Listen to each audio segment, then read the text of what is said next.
Un scandale récent a éclaté aux États-Unis. Des influenceurs, très populaires, auraient reçu 400 000 $ par vidéo pour transmettre subtilement des idées pro-russes sur leur chaîne.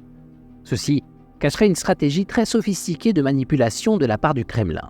On parle ici de désinformation, et pas qu'un peu. Mais qu'est-ce que c'est la désinformation exactement ? La désinformation, ce n'est pas juste des mensonges.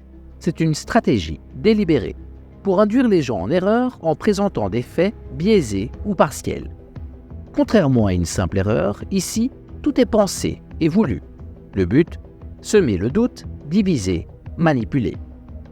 Dans ce scandale, la Russie ne cherche pas particulièrement à convaincre qu'elle est extraordinaire ou que son point de vue est le seul valable, mais plutôt à créer un climat de confusion dans les sociétés américaines et occidentales de manière plus générale.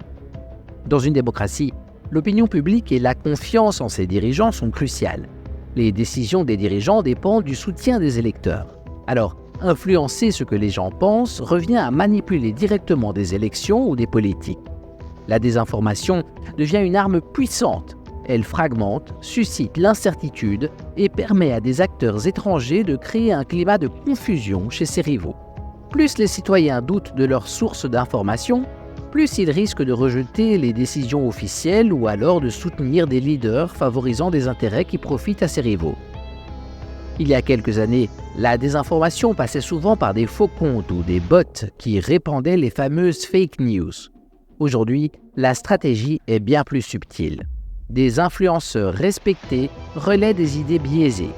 Les messages semblent authentiques, sincères.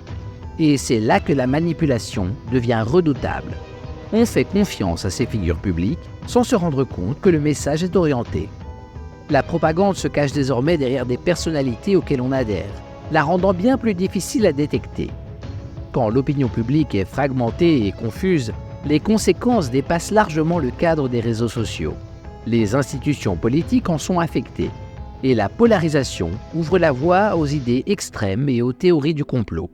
Cela affaiblit la capacité des gouvernements à agir de manière efficace et peut même conduire à l'élection de dirigeants qui ne servent que leurs propres intérêts ou ceux de puissances étrangères. La désinformation, au final, affaiblit les démocraties de l'intérieur. Alors si vous avez aimé cette courte vidéo, n'hésitez pas à liker et puis surtout à vous abonner. Merci et à très bientôt.